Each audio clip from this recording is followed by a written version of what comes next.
Ја започнуваме нашата прва тема за денешното издание на Македонија денес и навистина ми е задоволство што ќе отвориме оваа тема и што ќе го одбележиме 25 април, светскиот ден на борбата против родителското отуѓување. За прв пат во Македонија се одбележува овој светски ден и верувам дека е доста значаен затоа што станува збор за тема која што ги опфаќа нашите најмили, најранливата категорија на граѓани, децата, и секако сведоци сме на голем број на разводи и распаѓање на бракови каде што најмногу страдаат децата и најголемиот товар во секој случај паѓа на нив.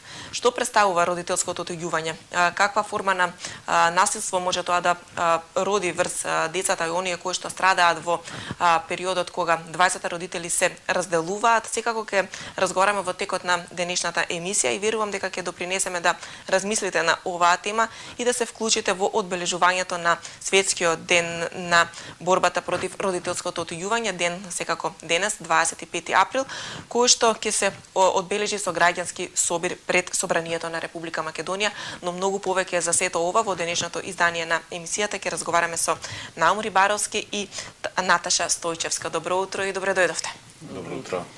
Наум, за прв пат оваа година се одбележува овој светски ден кај нас во Македонија. Зошто токму оваа година? Што чекавме досега? Дали кај нас можеби не постоја можности, шанси за да се одбележи овој ден? Не постоеше доволна причина за да се одбележува овој светски ден за борба против родителското отуѓување? Причината е затоа што ние во 2015 година кога почнавме со нашата иницијатива заедничко одговорно родителство по развод, се надевавме дека промените ќе се случат многу побрзо отколку што се случува тоа сега. Меѓутоа, бидејќи не се случуваат промените, а бројот на засегнати деца расте, решивме дека е време од оваа година да почнеме да го одбележуваме овој ден, со цел да го свртиме вниманието и на јавноста, а особено на надлежните, дека овој проблем само се продлабочува и дека е време нешто да државата да преземе за да тоа престане. А всушност единствениот лек за родителското отуѓување да се застане на пат на оваа појава е она што ние го бараме сите овие години со нашата иницијатива, односно воведување на заедничко одговорно родителство по развод или по разделба на родителите доколку се работи за вобрачна заедница. Станува збор секако за голем број на разводи, барем на територија на Македонија. Во последниот период се забележуваат драстично големи бројки на разводи во браковите. Секако, како што кажавме, тука најмногу страдаат децата.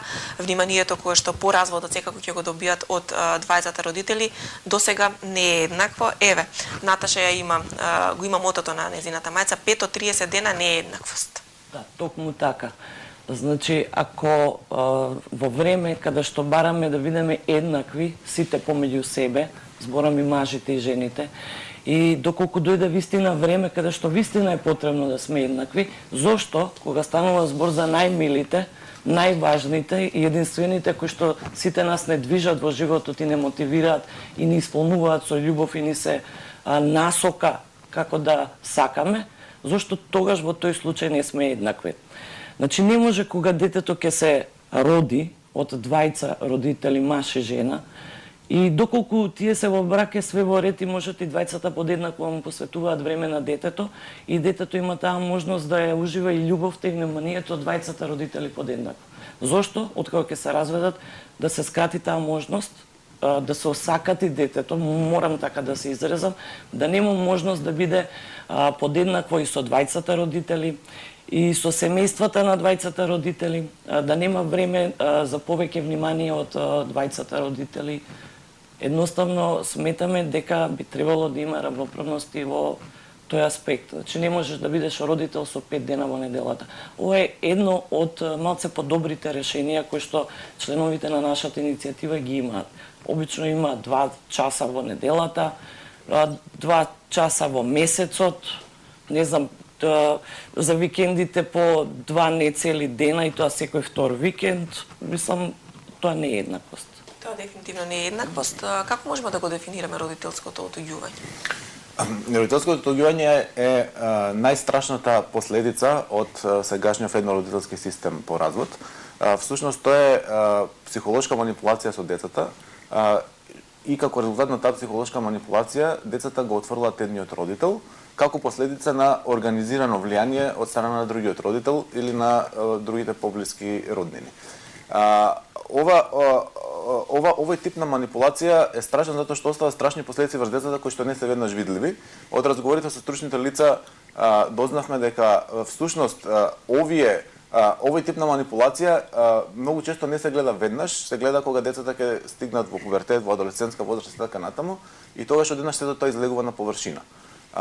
И затоа што се работи од една страна за перфиден, прикриен, значи тип на манипулација, а од друга страна, иако е прикриен тип на манипулација вака за нас, да речеме секој нормалните луѓе, стручните лица можат да го препознаат од релативно краток разговор со децата.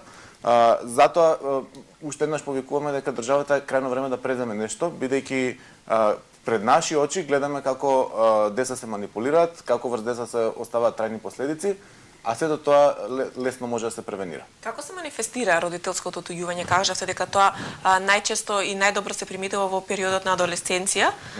Како се манифестира? Се работи за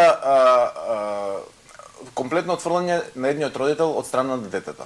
Значи, детето е убедено дека тој родител не треба да биде дел од неговиот живот и детето прави се за да тој родител едноставно не контактира повеќе со детето.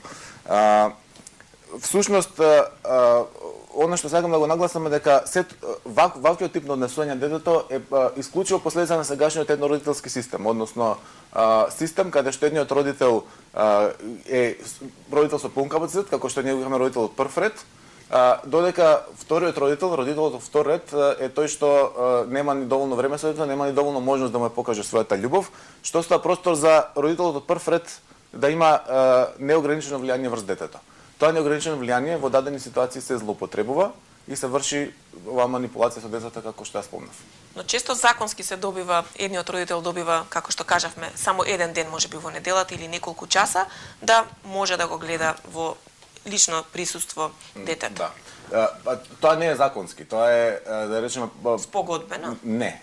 Тоа е начинот на кој што децата ќе се гледат по развод не е регулиран никаде во моментов. Не е регулиран ни во закон, не е регулиран со подзаконски акт. Се работи за пракса на центрите за социјална работа која што не е променета последните 50-60 години, како што било тогаш, така и сега. Решенијата, ако ги земете од пред, не знам, ние кога сме биле деца 30-40 години, до сега не се променети. Цело време се едните исти решенија, едни исти образложенија и така натаму. Што значи мора да се трпат тука промените, да се и коренито смени ова, за да може нели децата понатаму да не бидат дел од манипулацијата и ова родителско отуѓување. На вашата мајка пишува дека отуѓувањето е насилство врз децата. Токму така, тоа е насилство врз децата, психолошко насилство врз децата, кое што остава многу лоши последици по натамошниот развој. Да. А сведоци сме дека децата денес навистина се голем број оние кои што се дел од разведени и еднородителски семејства, како што кажавме, голем број на последици се јавуваат во начинот и на однесување на самите деца. Секако манипулацијата го прави самото тоа, насилството кое што како отуѓување се јавува врз децата. Како можеме тоа да го промениме?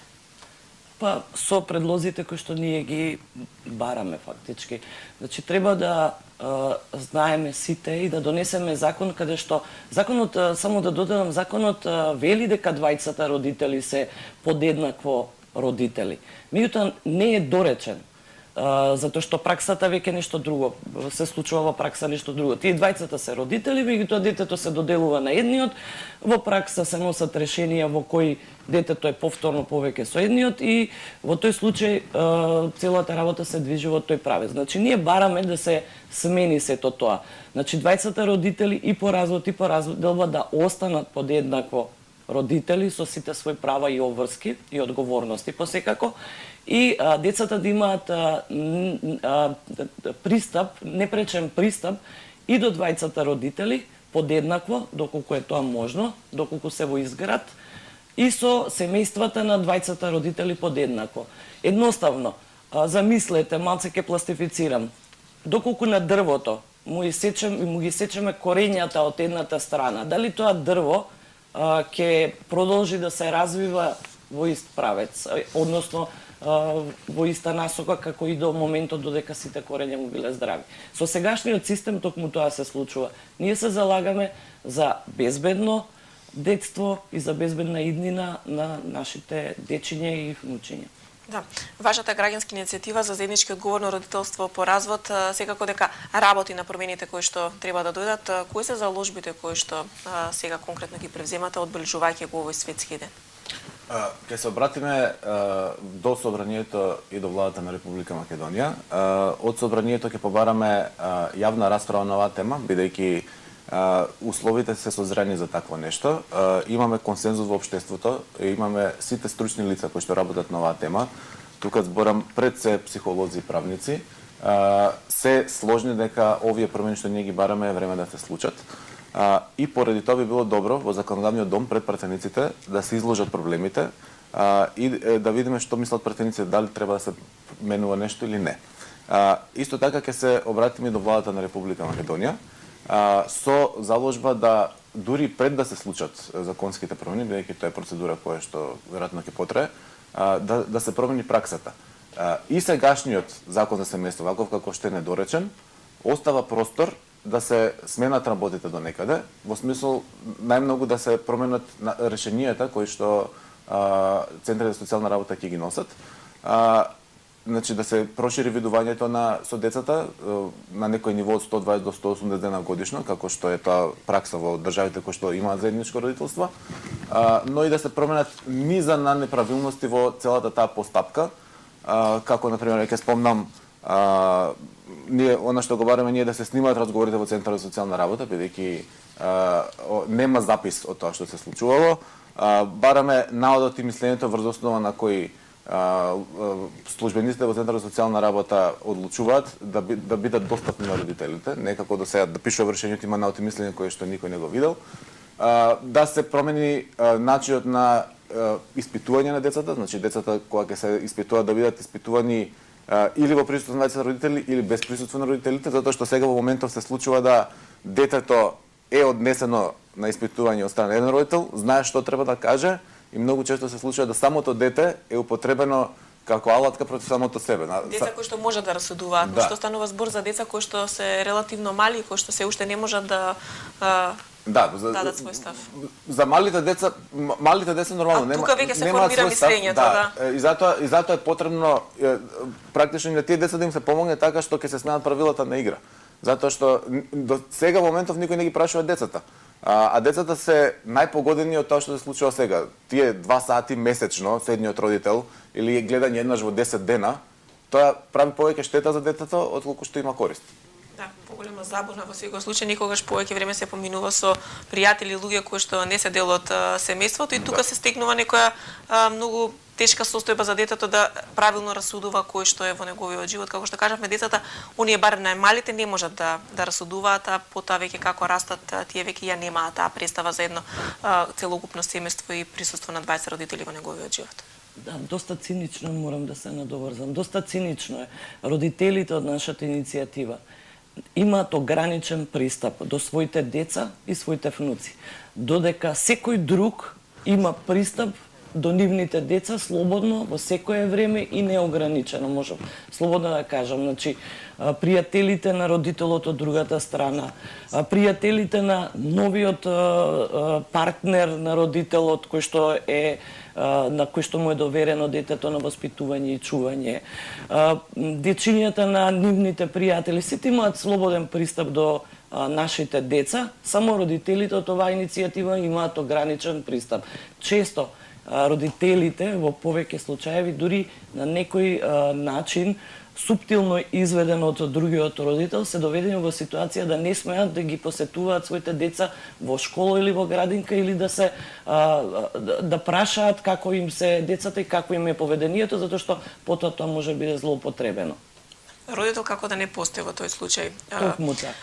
Тука се секако и бабите и дедовците кои што би сакале или да поминуваат поголем дел со своите внуци, веројатно дека и тие се засегнати, тие ќе бидат дел од поддршката која што ќе ја дадат на вашата иницијатива и секако на одбележувањето на денешниот светски ден, кој што секако треба да допринесе да се намали разликата во однос на тоа колку време ќе се поминува со родителот по разводот. Во најголем дел од случаевите децата припаѓаат на чување на мајката.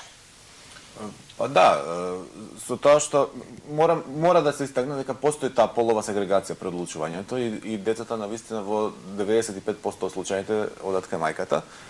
Меѓутоа, она што ние се залагаме не сам нашите заложби не зависат всушност од полот на родителите. Она што ние го бараме е да родителите навистина бидат еднакви, затоа што веруете, иако се малку, има и мајки кои што се во ситуација како наша, па не си гледаат своите деца.